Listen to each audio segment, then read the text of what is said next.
अध्याय 23। अब मैं उस सत्यचित परमानंद की बात करूंगा जो स्वाभाविक रूप से सदा आनंद से परिपूर्ण है। यह स्वयं ही समस्त वेदों और पुराणों का सार है। कोई भेद नहीं है, कोई द्वैत नहीं है और कोई विरोधी युग्म नहीं है। कोई भिन्नता नहीं है और न ही कोई ऐसा है जो भिन्नताओं से रहित हो। यह सब वास्तव में कामना और क्रोध से अछूता परम ब्रह्म है। इसे केवल ज्ञान द्वारा प्राप्त किया जा सकता है। कभी कोई मैं नहीं होता, कुछ भी अन्य नहीं है, कोई अक्षय वस्तु नहीं है और न ही कोई सर्वोच्च वस्तु है। यह सब वास्तव में अकलुष परम ब्रह्म है। इसे केवल ज्ञान द्वारा प्राप्त किया जा सकता है। कोई बाह्य नहीं है, कोई आंतरिक नहीं है, कोई संकल्प नहीं है और कोई रूप नहीं है। यह सब वास्तव में अकलुष परम ब्रह्म है। इसे केवल ज्ञान द्वारा प्राप्त किया जा सकता है। कोई अस्तित्व नहीं है, कोई संन्यास नहीं है, कोई शब्द नहीं है, कोई शब्दों का दोषपूर्ण अर्थ नहीं है। यह सब वास्तव में अक्लुष परम ब्रह्म है। इसे केवल ज्ञान द्वारा प्राप्त किया जा सकता है। कोई गुण नहीं है, कोई परोक्ष कथन नहीं है, कोई मानसिक विकल्पों की निश्चितता नहीं है, कोई जप नहीं है, कोई सीमितता नहीं है, कुछ भी व्यापक नहीं है और कोई मिथ्या परिणाम नहीं है। कोई गुरु नहीं है, कोई शिष्य नहीं है, कुछ भी निश्चित नहीं है, कुछ भी शुभ या अशुभ नहीं है। कोई अनेक रूप नहीं है, कोई पृथक रूप नहीं है, कोई मुक्ति नहीं है और कोई बंधन नहीं है। मैं शब्द का कोई अर्थ नहीं है और वह शब्द का भी कोई अर्थ नहीं है। कोई इंद्रियां नहीं है, कोई विषय नहीं है, कोई संदेह नहीं है, कुछ भी तुच्छ नहीं है, कोई निश्चितता नहीं है, कोई पूर्ण की जाने वाली क्रिया नहीं है। कोई शांति का स्वरूप नहीं है, कोई अद्वैत नहीं है, न कुछ ऊर्ध्व है न अधो है। कोई विशेषता नहीं है, कोई दुख का अंश नहीं है, कोई सुख नहीं है, कोई अनिर्णय नहीं है। कोई शरीर नहीं है, कोई लिंग नहीं है, कोई कारण नहीं है और न ही अकारणता। कोई दुख नहीं है, कोई अंतिम स्थिति नहीं है, कोई मैं नहीं है, कोई रहस्य नहीं है, कोई सर्वोच्च स्थिति नहीं है। कोई संचित कर्म नहीं है, कोई आगामी कर्म नहीं है, कोई सत्य नहीं है, न तुम हो न मैं। कोई अज्ञान नहीं है, कोई लौकिक ज्ञान नहीं है, कोई मूर्ख नहीं है, कोई ज्ञानी नहीं है। कोई नीच नरक नहीं है, कोई अंत नहीं है, कोई मुक्ति नहीं है, कोई पवित्रता नहीं है, कोई इच्छा नहीं है, कोई विद्या नहीं है। न तुम हो न मैं। कोई दर्शन या देवता नहीं है।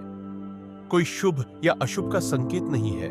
कोई मृत्यु नहीं है, कोई जीवन नहीं है, कोई संतोष नहीं है, कुछ भी आनंददायक नहीं है। कोई अविभाजित एक तत्व नहीं है, कोई अद्वैत नहीं है, कोई संकल्प नहीं है, कोई प्रकट जगत नहीं है। जागृत अवस्था के कोई अधिपति नहीं है, समानता की कोई त्रुटि नहीं है, चतुर्थ अवस्था की कोई भ्रांति नहीं है। कोई सर्व नहीं है, कोई अपवित्रता नहीं है, कोई वांछनीय वस्तु नहीं है, कोई धर्म नहीं है, कोई उपासना नहीं है, कोई प्रकट जगत नहीं है, कोई बहुलता नहीं है, कोई अन्य वार्ता का मिश्रण नहीं है।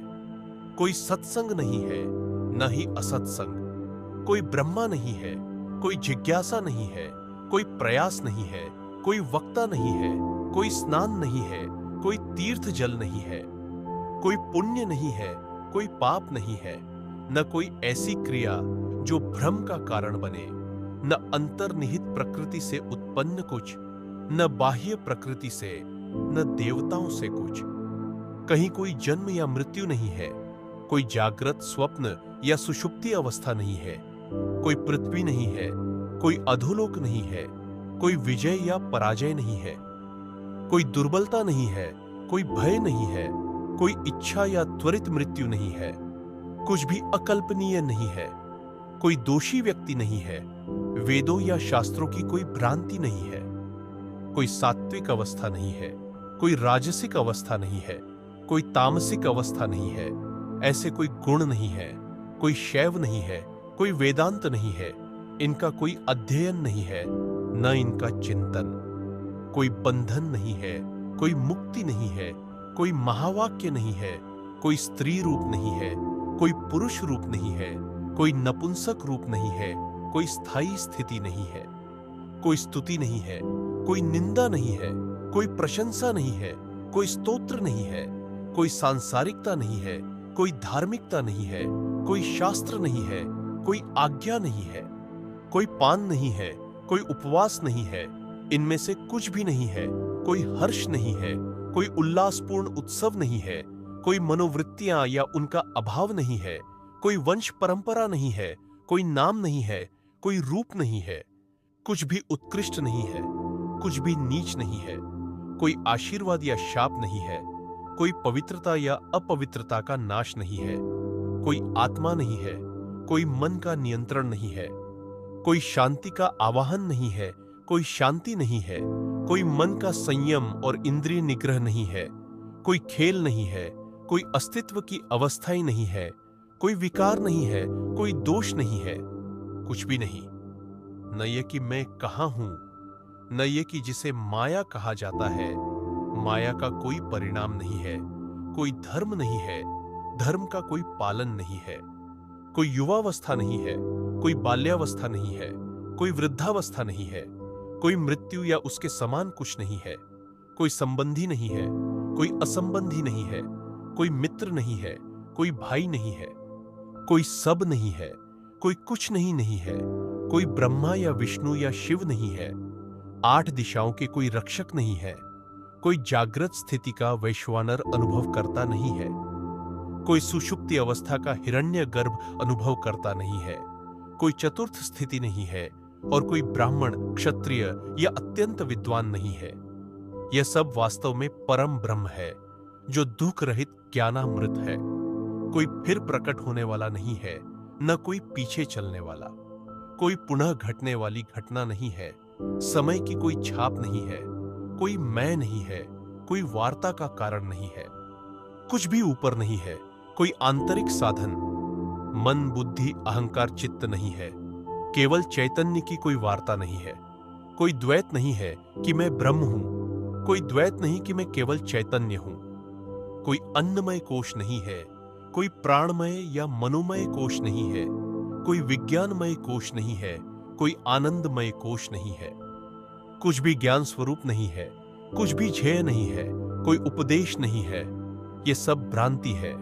कोई दुखी नहीं है, कोई दुख देने वाला नहीं है, कोई भ्रम नहीं है, ज्ञान त्रय की कोई परिभाषा नहीं है, कोई झाता नहीं है, कोई ज्ञान नहीं है, कोई झेय वस्तु नहीं है, कोई परिणामों का प्राकट्य नहीं है। यह सब वास्तव में दुख रहित ज्ञानामृत स्वरूप परम ब्रह्म है। कोई रहस्य नहीं है, कुछ स्पष्ट नहीं है, कुछ महान नहीं है, कुछ सूक्ष्म नहीं है, कोई वर्तमान में प्रकट जगत नहीं है, कभी कोई प्रकट जगत नहीं रहा, कोई अंतःकरण का जगत नहीं है, कोई मन नहीं है, जगत की कोई भ्रांति नहीं है, कोई विचारों का जगत नहीं है, कोई बुद्धि का प्रकट जगत नहीं है, कोई जीव स्वरूप जगत नहीं है, वासना की स्मृति नहीं है, लक्षणों द्वारा कोई भेद का जगत नहीं है, अज्ञान की कोई स्मृति नहीं है, कोई वेद स्वरूप जगत नहीं है, कोई शास्त्रों और आगमों की स्मृति नहीं है, कोई भिन्नता दर्शाने वाला जगत नहीं है, कोई अलग होने का भेद नहीं है, कोई भिन्नता या अभिन्नता का बोध नहीं है, कोई दोष या दोष रहित कल्पना नहीं है, कोई शांति या अशांति का जगत नहीं है, कोई गुण या गुणहीनता की स्मृति नहीं है, कोई स्त्रीलिंग नहीं है, कोई पुल्लिंग नहीं है, कोई नपुंसक नहीं है, कोई स्थिर नहीं है, कोई गतिशील नहीं है, कोई दुख या सुख कभी नहीं है, कोई पुण्य या पाप स्वरूप नहीं है, कोई योग्य या अयोग्य का विश्वास नहीं है, कोई द्वैतीय क्रियाएं नहीं है, कोई साक्षी भाव नहीं है, कोई अविभाज्य स्वरूप नहीं है, एक रसता के आनंद का कोई बोध नहीं है, मैं शरीर हूं का कोई विचार नहीं है, मैं ब्रह्म हूं की कोई घोषणा नहीं है, कोई अविभाज्यता का बोध नहीं है, कोई एक महान अविभाज्य स्वरूप नहीं है, सभी भावों की कोई उत्पत्ति नहीं है, सभी भावों की कोई समाप्ति नहीं है, सभी भावों की कोई खोज नहीं है, सभी भावों से कोई मुक्तावस्था नहीं है, भावों की समाप्ति की कोई परिणति नहीं है, भावों का कोई शून्यकरण नहीं है। वे सभी भाव जो पल पल नष्ट होते रहते हैं, उनमें से कुछ भी नहीं है, कोई उन भावों का साक्षी नहीं है। मैं ब्रह्म हूं का कोई भाव नहीं है। कोई ब्रह्मांड नहीं है, कोई मन नहीं है, कोई परम नहीं है, कोई कर्म नहीं है, कोई निंदा या स्तुति नहीं है। मुक्त का कोई लक्षण नहीं है, कोई पुण्यात्मा के लक्षण नहीं है, कोई सद्गुणी व्यक्ति के लक्षण नहीं है, कोई समाधिस्थ व्यक्ति के चिन्ह नहीं है, कोई पापों का संचय नहीं है। ब्रह्म या आत्मा के कोई विचार नहीं है, परम के स्वप्न के कोई संकेत नहीं है, कोई अत्यंत वांछनीय नहीं है, कोई त्याज्य नहीं है, कोई श्रेष्ठ या उत्कृष्ट नहीं है। वह परम शब्दों का कोई अर्थ नहीं है। जो कोई आत्मज्ञान से रहित है वह वास्तव में महान पापी है। जो ज्ञान से रहित है वह अत्यंत रोगग्रस्त व्यक्ति है। मैं ब्रह्म हूं, इसमें कोई संदेह नहीं है। मैं एक अविभाज्य तत्व स्वरूप हूं। मुझे अपने अनुभव से यह निश्चित ज्ञान है कि ब्रह्म ही सब कुछ है। ऐसा पुरुष तत्काल मुक्त हो जाता है, इसमें कोई संदेह नहीं है। वह तुरंत ही सर्वोच्च ज्ञान का मूर्तिमान रूप बन जाता है। वह इस संसार में वास्तव में ज्ञानी पुरुष है, वही परमेश्वर है। यह सब वास्तव में वह परम ब्रह्म है, वह ज्ञानामृत है जो मन को भर देता है। जो कोई इस व्याख्या को सुनता है वही वास्तव में ब्रह्म है। न एकता की स्थिति है, न अनेकता की, न परमाणु है, न विराट, न कारण है, न कार्य, न ब्रह्मांड है, न ब्रह्मांड का स्वामी, न उसमें कोई स्वाद है, गंध है, रूप है, न वह बंधा है, न मुक्त। हम उसी प्रकाशमय ज्योति बने जो जन्म, वृद्धावस्था, रोग आदि से रहित है और जो सदा परम आनंद में स्थित आनंदमय सदाशिव है।